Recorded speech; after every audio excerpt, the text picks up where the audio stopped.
Sveiki, Dzūkijos dujose sumontavom Landi Renzo dujų įrangą į Lexus RX 450H.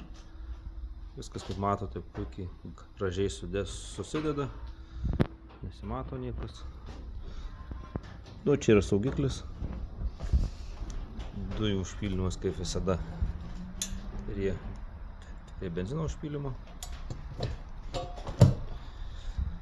Atsarginis ratas įdėtas į užvalkalą, o vietos atsarginio rato įdėtas dujų balionas 52 litrų. Viskas lygiai puikiai užsidaro. Jungiklis pagal kliento pageidavimą sumontuota šitoje vietoje. Užpildymo angalis ir granatinė knygelė.